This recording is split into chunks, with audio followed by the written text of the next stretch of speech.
কাউকে অন্ধের মতন ভালোবাসাটা কি ঠিক?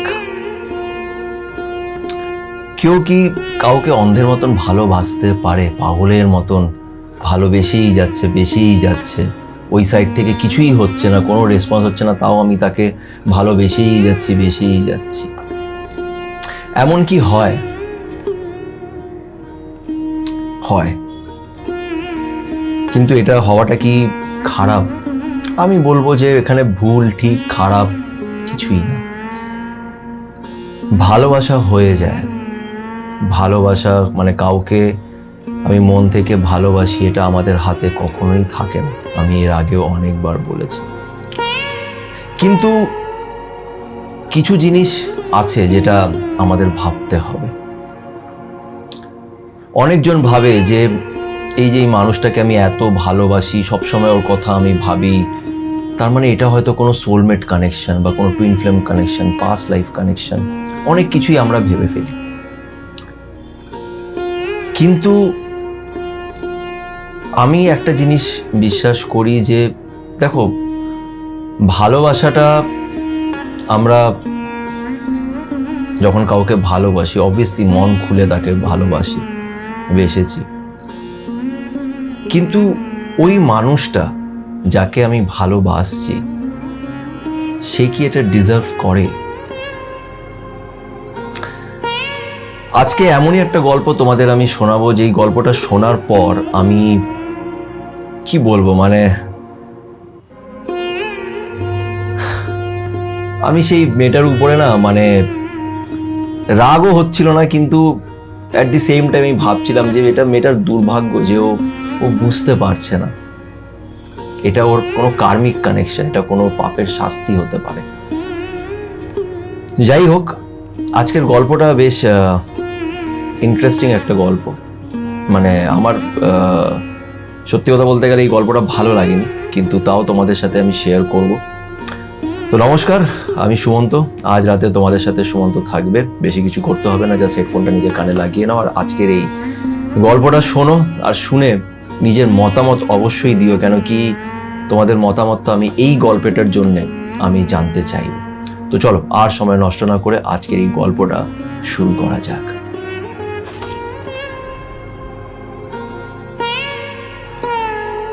আজকে বেশি কথা না বলে প্রথমেই তোমাদের এই গল্পটা আগে বলবো, তারপরে আমি নিজের বক্তব্যটা রাখবো। তো গল্পটা হচ্ছে, আমাকে একটা মেয়ে ফোন করেছিল, আর সে খুব কষ্ট হয়ে আছে। নো ডাউট সে খুব কষ্ট হয়ে আছে, আমি তার কষ্ট নিয়ে একবারও বলছি না যে এটা তার নকল কষ্ট বা সে আধিক্যেতামি করছে, না, সে কষ্ট হয়ে আছে। এই মেয়েটি আমাকে ফোন করেছিল। মেয়েটি আমাকে বলল যে 2 বছর আগে, 2 বছর না 2.5 বছর আগে ওর একটা ছেলের সাথে সোশ্যাল মিডিয়াতে কথা শুরু হয়েছিল, ফেসবুকে। তো ওখানে ওই ছেলেটাই ওকে প্রথমে ফ্রেন্ড রিকোয়েস্ট পাঠিয়েছিল। তো ফ্রেন্ড রিকোয়েস্ট পাঠায়, মেয়েটা ওটাকে অ্যাকসেপ্ট করে। তারপরেও বললো যে দাদা, আমি ওর সাথে প্রথমত কোনো কথা বলতাম না, ও আমাকে হাই হ্যালো পাঠাতো, আমিও জাস্ট একটু হালকা ফুলকা রেসপন্স করে আমি ছেড়ে দিতাম। কিন্তু তারপর থেকে ও আমাকে একটু মাঝে মাঝে একটু গান ফান শেয়ার করতো, লিঙ্ক শেয়ার করতো গানের। আমারও বেশ ভালো লাগতো, ওর গানের চয়েসেসগুলো খুব ভালো লাগতো, সেটা খুব ভালো আঁকতো, তো নিজের পেন্টিংসগুলো শেয়ার করতো, তো আমার খুব ভালো লাগতো। তো আস্তে আস্তে আমার ওর প্রতি একটু ইন্টারেস্ট আমি ফিল করতে শুরু করলাম। তো একদিন আমি ওর একটা পেন্টিংয়ের উপরে কমেন্ট করেছিলাম, তো ওখান থেকে আমাদের কথাবার্তা শুরু হয়, এবং ওর সাথে কথা বলার পর আমার মনে হলো যে ছেলেটা এই মানে ভালো ছেলে, ভদ্র ছেলে, তো ভালো লেগেছে বেশ আমার। তো কথা বলতে বলতে আস্তে আস্তে আস্তে আস্তে আস্তে কথা অনেক বেড়ে যায়। তারপরে আমরা নাম্বার এক্সচেঞ্জ করি, ফোনেও আমরা মেসেজে অনেক সময় কথা বলি, কল করেও কথা বলি। ছেলেটা ওর মেয়েটার শহরে থাকে না, অন্য শহরে থাকে। তো এইভাবে তাদের মধ্যে ফ্রেন্ডশিপটা হয়, খুব স্ট্রং ফ্রেন্ডশিপ হয়ে যায়। আস্তে আস্তে তারা ক্লোজ ফ্রেন্ডস হয়ে যায়। ফলে সারা দিনই ওর সাথে কথা বলতাম। ও জব করতো, নিজে কাজে ব্যস্ত থাকতো, তাও আমাকে সময় দিত। তো ভালো লাগতো ওর সাথে কথা বলতে বলতে। এবার আস্তে আস্তে আমার ফিলিংস ওর প্রতি গ্রো করতে শুরু করে যায়। তো তো এবার মেয়েটা অনেক ভাবে যে কি করব, আমরা লং ডিস্টেন্সে আছি, কি করে রিলেশনশিপটা হবে। তো তাও মেয়েটা অনেক সাহস করে ছেলেটাকে এই ব্যাপারটা জানায় যে আমি তোমার প্রতি ফিল করি। এমন না যে বলে ভালোবাসি, বলে আমি তোমার প্রতি ফিল করি, আমার তোমাকে ভালো লাগে। তো ছেলেটাও খুব ভালোভাবে রেসপন্স করে, ছেলেটাও বলে যে না তুমি খুব ভালো মেয়ে, এরকমভাবে রেসপন্স করে। কিন্তু ছেলেটা কোনো পজিটিভ সাইন দেখায় না যে ও সেম মেয়েটার মতন ফিল করে। এবার ব্যাপারটা হচ্ছে যে বেশ কিছুদিন পরে, মানে মেয়েটা বলে প্রথমেই না, আস্তে আস্তে আস্তে আস্তে দেখে যে ছেলেটা মেয়েটার সাথে কথা বলা আস্তে আস্তে কমিয়ে দিচ্ছে। নানান রকমের অজুহাত ছেলেটা দেয় যে কাজের চাপ বেড়ে গেছে, নতুন প্রজেক্টে ঢুকেছি, টাইমিং অফিসের বেরিয়ে অন্য হয়ে গেছে, সারাক্ষণ কাজের মধ্যে থাকতে হচ্ছে, বাড়িতেও কিছু প্রবলেমস চলছে, এইসব অজুহাত দিতে দিতে দিতে এবার তাদের মধ্যে আস্তে আস্তে মেয়েটা একটুখানি রেগে যায়, মেয়েটা খারাপ লাগতে শুরু করে। তো মেয়েটা ছেলেটাকে অনেক কিছু বলতে শুরু করে যে না তুমি এই করছো না, সেই করছো না। এভাবে করতে করতে করতে এদের মধ্যে একটু ঝামেলা সৃষ্টি হয়। তো মেয়েটা বলে যে ছেলেটা আমাকে অনেকবার বোঝানোর চেষ্টা করে যে না সত্যি কাজের চাপ আছে, কিন্তু ও যেহেতু ওকে ভালোবাসতে লেগেছে মেয়েটা, তো ওর একটু রাগ হয়, এই হয়। তো এই চক্করে ওদের মধ্যে ঝামেলা হতে শুরু করে। বেশ অনেকবার ঝামেলা হওয়ার পরই ছেলেটা ওকে আস্তে আস্তে একদম কথা বলা বন্ধ করে দেয়। আর তারপরে যখন মেয়েটা আরও ওকে কিছু মেসেজেস করে নানান রকমের কথা বলার চেষ্টা করে বা ওকে পয়েন্ট করে যে তুমি কেন এরকম করেছিলে, তাহলে তুমি আমাকে কেন ফ্রেন্ড রিকোয়েস্ট পাঠিয়েছিলে, এই জিনিসগুলো যখন বলে তখন ছেলেটা মেয়েটাকে ব্লক করে দেয়। তারপরে আবার 2 মাস পরে আনব্লকও করে, খুলে দেয় ওকে। কিন্তু ছেলেটা আর সেরকমভাবে মেয়েটাকে কোনো রেসপন্স দেয় না এবং কোনো কথাও বলে না। মেয়েটা অনেকবার তারপরে মেসেজ করেছে, কিন্তু প্রত্যেকটা মেসেজ সিন করেছে, কোনো রিপ্লাই দেয়। এবার গল্পটা যেটা ইন্টারেস্টিং পার্ট সেটা হচ্ছে যে মেয়েটা আমাকে বললো যে দাদা আজ ওর সাথে আমার এই সম্পর্ক 5 মাসের ছিল, 5 কি 6 মাসের সম্পর্ক ছিল। এখন 2 বছর হয়ে গেছে, আমি আজও ওই ছেলেটাকে ভুলতে পারিনি, এবং ভোলা তো দূরের কথা, আমি সারা জীবন ওর জন্য অপেক্ষা করতে রাজি আছি, সারা জীবন ওর জন্য অপেক্ষা করতে রাজি আছি। সব সময় আমি ওর কথা ভাবি, 24 ঘন্টাও আমার মাথার ভেতরে চলতে থাকে, ওর স্বপ্ন দেখি। আমি ওকে ছাড়া থাকতে পারবো না। আর আমি জানি যে ও এক না একদিন হয়তো আমার কাছে ফিরে আসবে। আমার মা বাবা আমাকে বলে যে তুই একটা বিয়ে কর। আমাকে অনেক ছেলে মাঝখানে প্রপোজও করেছে, অনেকজন আমাকে, আমি কারোর সাথে এঙ্গেজ হই না, আমি ওরই অপেক্ষায় বসে আছি। আর আমার এই ভালোবাসা, মানে আমি সারা জীবন ওকে ভালোবেসে যাব, সারা জীবন। ও আমার জন্যে একটা স্পেশাল মানুষ, ওকে আমি কখনোই ভুলবো না। তখন মেয়েটা আমাকে আবার জিজ্ঞেস করছে দাদা এটা কি কোনো স্পেশাল কানেকশন, এটা কি কোনো সোলমেট কানেকশন, এটা কি কোনো টুইন ফ্লেম কানেকশন? কেন আমি তোমার ভিডিওস দেখেছি এর আগে, তাই জন্য তোমাকে কল করে জিজ্ঞেস করতে চাইছিলাম যে ও কি আমার সোলমেট।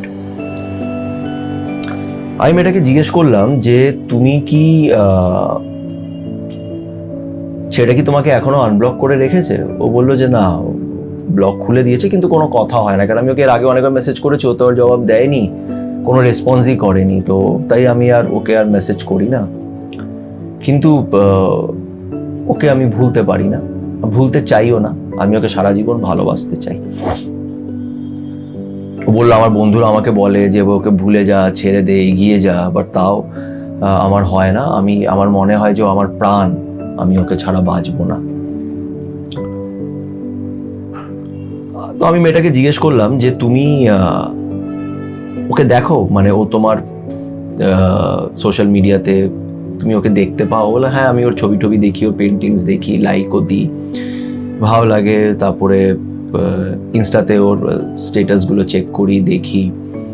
তো ওকে আমি সবসময় দেখি, আমার মনে হয় আমার জীবনেই আছে, তাই আমার মনে হয় যে হয়তো আমার সোলমেট। সেটাই তোমাকে জিজ্ঞেস করার জন্য আজকে ফোন করেছি। একটা ব্যাপার কি জানো তো, দেখো ভালোবাসাটা সবাই বাঁচতে পারে না। মানে তুমি কাউকে মন খুলে ভালোবাসছো, এটা তোমার হাতে নেই, আমি আগেও বলেছি। আর কেউ যদি তোমাকে না ভালোবাসে তাহলে সেটা তারও কিছু করণীয় নেই। ভালোবাসাটা তো মন থেকে হয়। আমার তোমার প্রতি ভালোবাসা নাও আসতে পারে, তুমি হয়তো আমাকে নিয়ে ফিল করছো বা ভালোবাসো, বাট আমি তোমাকে সেভাবে হয়তো ভালোবাসি না। এটার মধ্যে আমার কিছু করার নেই, বা তোমারও কিছু করার নেই যে তুমি আমাকে ভালোবেসে ফেলেছো। এবার এখানে একটা কথা আমি বলতে চাই, সেটা হচ্ছে যে ভালো লাগা এবং ভালোবাসাতে কিন্তু একটা তফাৎ আছে। এই তফাৎটা অনেক মানুষ বুঝতে পারে না।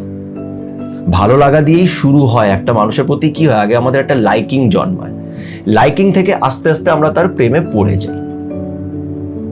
এটা প্রেমে পড়তে কিন্তু সময় লাগে, ভালোবাসা চট করে হয়ে যায় না, পছন্দ হয়ে যায় চট করে। ভালোবাসাটা আস্তে আস্তে, ভালোবাসাটা কি করে, যখন তুমি সাথে সময় কাটাতে শুরু করো, একে অপরকে খুব ডিটেলে জানতে শুরু করো, তখন সেই মানুষটা তোমার ভালো লাগতে লাগে। তুমি সেই মানুষটার মধ্যে সেই জিনিসগুলো দেখতে পারো যেটা অন্য কেউ দেখতে পারে না, তখন তোমার মধ্যে একটা ভালোবাসা তৈরি হয়। এই মেয়েটাই ছেলেটার সাথে 6 মাস ছিল, সেটাও অনলাইন কথাবার্তা বলতো, ঠিক আছে, অনলাইন ও ছেলেটা খুব ভালো কথা বলতো, মেয়েটা ইমপ্রেস হয়ে গেছে, ওর ভালো লাগতেই পারে। কিন্তু ভালোবাসাটা কি এইভাবে হয়? তোমরা আমাকে অবশ্যই কমেন্ট করে জানিও যে ভালোবাসা হয়ে গেছে। হ্যাঁ, ভালোবাসা 6 মাসেও হতে পারে, কিন্তু সেই জায়গার থেকেও একটা রেসপন্স আসবে। মেয়েটা কিন্তু আমাকে পরিষ্কার বলেছে যে সে সেরকম ভাবে রেসপন্স করতো না, এর জন্যই কিন্তু এদের মধ্যে ঝগড়াটা শুরু হয়েছে। রেসপন্সটা কিন্তু অনলি ওয়ান সাইডেড হচ্ছিল, আর এর সাইড থেকে কিন্তু হচ্ছিল না। তো আমি মেনে চলছি যে মেয়েটার ছেলেটাকে ভালো লাগতো, এটা কিন্তু হয়তো ভালোবাসা না, বাট তোমরা নিজের মতামতটা কিন্তু অবশ্যই শেয়ার করো। এবার ব্যাপারটা হচ্ছে যে ঠিক আছে, তুমি ছেলেটাকে তোমার খুব ভালো লাগে, এবার ছেলেটা তোমার থেকে দূরে হয়ে গেছে, কিন্তু এই যে তুমি কথাটা বলছো আমি সারা জীবন ওকে ভালোবাসতে থাকবো, দেখো ভালোবাসাটা কোনো সময় আমাদের হাতে থাকে না। আমি আজকে একটা মানুষকে খুব ভালোবাসি, কালকে আমি তাকে নাও বাসতে পারি। এই লাইফটা না একটা জার্নি, এই জার্নিতে অনেক কিছু হয়, সময়ের সাথে অনেক কিছু পাল্টায়, অনেক কিছু। একটা মানুষকে তুমি সারা জীবন ভালোবাসবে, তার জন্য ডিপেন্ড করে যে সেই মানুষটা কিরকম, সেই মানুষটাকেও সেই ভালোবাসাটা দিতে হবে। যে তুমি রাধা কৃষ্ণর গল্প শুনে থাকো, তাহলে দেখতে হবে রাধা কৃষ্ণর জন্য অপেক্ষা করেছে, কৃষ্ণ কিন্তু রাধাকে ভালোবাসতো,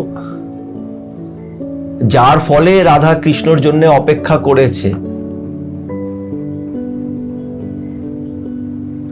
একটা মানুষ তোমাকে ভালোবাসে না, সে প্রথমেই তোমাকে ক্লিয়ার করে দিয়েছে যে আমি তোমাকে ভালোবাসি না।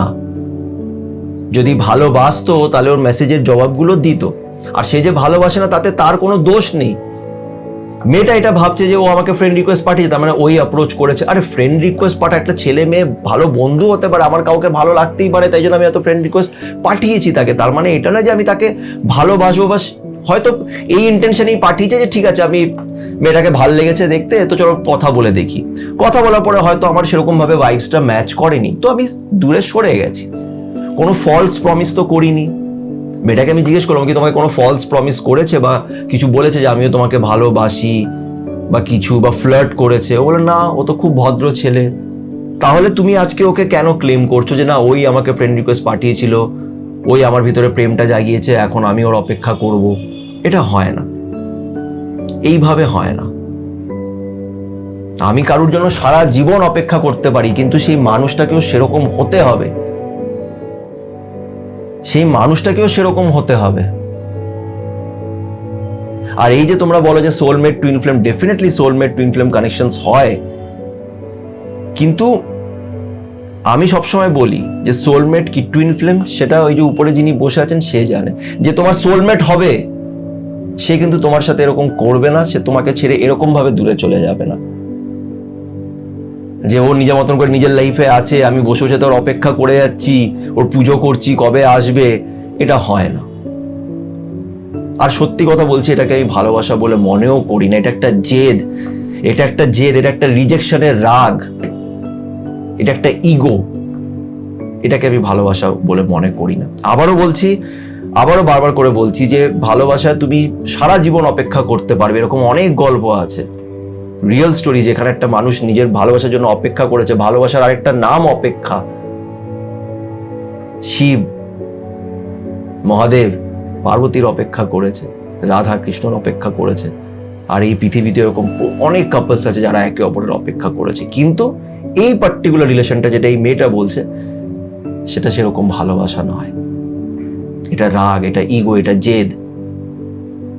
আজকে তুমি যদি কারোর জন্য অন্ধের মতন, যেই মানুষটা তোমাকে রেসপন্সও করছে না, যেই মানুষটা তোমার ভালোবাসার ডিজার্ভও করে না, তুমি সেই মানুষটার জন্য অপেক্ষা করে যাচ্ছ, অন্ধের মতন তাকে ভালোবেসে যাচ্ছ, এটা কোনো গর্বের ব্যাপার নয়। এর জন্য তোমাকে কেউ অ্যাওয়ার্ড দেবে না, কেউ তোমার জন্য তালি মারবে না যে বাহ কি ভালোবাসা করেছে, এটা কেউ বলবে না। আর কারোর কিছু যায় আসে না যে তুমি কাকে ভালোবাসো পাগলের মতন। সবাই ভাবে যে তার গল্পটা হচ্ছে পৃথিবীর সবচেয়ে বড় গল্প, সবচেয়ে ইম্পর্টেন্ট অ্যান্ড সবচেয়ে উইয়ার্ড অ্যান্ড মোস্ট ইন্টারেস্টিং গল্প, এটা সবাই ভাবে, কিন্তু এমন নয়। এটা একটা বোকামির গল্প। সত্যি আমার খারাপ লাগছে আজকে এই জিনিসটা বলতে, আর আমি সত্যি চাই না যে মেয়েটা এই ভিডিওটা দেখুক, কিন্তু আমি ওকে মুখের উপরেও বলেছি আমি কথাটা। থ্যাঙ্কফুলি মেয়েটা আমার কথাটাকে খারাপভাবে নেয়নি। আশা করছি যে ও হয়তো একটু বুঝে থাকবে আমার কথাটা। কেন কি বলতো, কারোর কোনো লস হবে না। তুমি যে এরকম করছো, অন্ধের মতন অপেক্ষা করে বসে আছো, নিজের শরীর খারাপ করছো, তুমি ভাবছো যে আমার সোলমেট। আরে ভাই, তুমি ওকে ভুলতে পারছো না। তুমি যে আমাকে বলছো যে আমি ওকে ভুলতে পারছি না 24 ঘন্টা মাথায়, কেন কি তুমি তো ওকে সবসময় দেখছো। তুমি সোশ্যাল মিডিয়া খুলে খুলে ওকে দেখছো, কি করছে, কোথায় যাচ্ছে, কি না কি করছে, কি ছবি লাগাচ্ছে। আরে বাবা, তুমি ওকে সম্পূর্ণ অফ করে দাও, সম্পূর্ণ স্টপ করো ওকে দেখা, তবে তো সেই মানুষটা যাবে। তুমি ওকে রোজই দেখছো, রোজই ওর হোয়াটসঅ্যাপ চেক করছো, স্ট্যাটাস চেক করছো, তুমি বলছো আমি ওকে ভুলতে পারছি না, আমি মুভ অন করতে পারছি না। কি করে মুভ অন হবে? কি করে হবে মুভ অন? একটা মানুষের কাছ থেকে মুভ অন করার জন্য তোমাকে সম্পূর্ণ তাকে ব্লক করে এগিয়ে যেতে হবে, তবে গিয়ে সেটা হবে। যদি কোনো কানেকশন এটা হয়ে থাকে না, তোমাকে এত ভাবতেও হবে না। মনে রেখো, যেই মানুষটা তোমার, তাকে তুমি পাবেই। যে জিনিসটা তোমার ভাগ্যে লেখা আছে সেটা তোমার কাছে আসবেই আসবে। তাই এই পাগলামিগুলো করো না। কেন কি এতে কারোর কিচ্ছু যায় আসে না। বিশ্বাস করো, লোকেরা শুনবে, মজা নেবে, হাসবে তোমার উপরে, তারা গসিপ পাবে, গল্প পাবে, আড্ডা মারার একটা ওই পাবে, টপিক পাবে, তোমার পিঠ পিছনে তোমাকে নিয়ে চর্চা করবে, তোমার ইমোশনসের সাথে খেলবে, তোমাকে নিয়ে মজা করবে। এটাই, কারোর কিচ্ছু যায় আসে না। তুমি কাঁদছো না হাসছো, কারোর কিচ্ছু যায় আসে না। হ্যাঁ, তুমি যদি খুব খুশি হও তাহলে যায় আসে, অন্যরা জেলাস ফিল করবে, হিংসে করবে তোমাকে, এটা হয়। বাট তোমার এইসব গল্পতে কারোর কিছু যায় আসে না। আর যদি কারোর কিছু যায় আসে, তাহলে সেটা হচ্ছে তোমার মা বাবা। তোমার মা বাবা, তোমার আপনজন যারা তোমাকে ভালোবাসে, তাদের কষ্ট হবে, তাদের কষ্ট হবে তোমাকে এইভাবে দেখে। তাই এই স্বপ্নের জগতে থেকো না, ভালোবাসাটাকে বোঝো। ভালোবাসা এত সহজ নয়।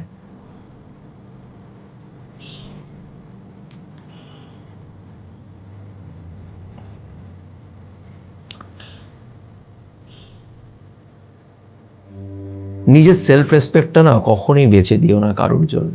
অনেক সময় কি হয় জানো তো, আমরা একটা মানুষকে ভগবান বানিয়ে ফেলি, খুব ইম্পর্টেন্ট বানিয়ে ফেলি, যে এই মানুষটা খুব স্পেশাল, খুব ইম্পর্টেন্ট।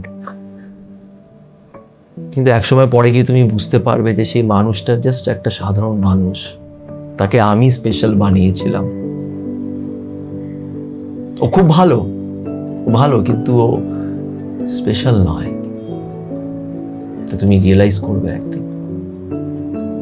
কাউকে ভগবান বানিয়ে দিও না নিজের জীবনে। শুধু তাকেই ভগবান বানাও, তাকেই সেই লেভেলে স্পেশাল মানো যে সত্যি ডিজার্ভ করে,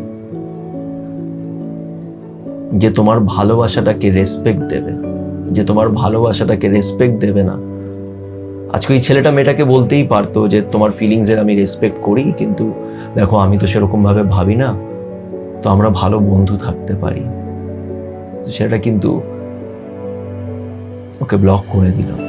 ব্লক করাটা কিন্তু সলিউশন নয়। জানি না, আমি হয়তো অনেক বেশি আজকে বলে ফেলেছি। জানি না তোমাদের ভিডিওটা কিরকম লেগে থাকবে, এই গল্পটা কেমন লেগে থাকবে। তোমরা প্লিজ নিজের মতামত আমার সাথে শেয়ার করো, কেন সেটা খুব ইম্পর্টেন্ট। আর সবাই ভালো থেকো।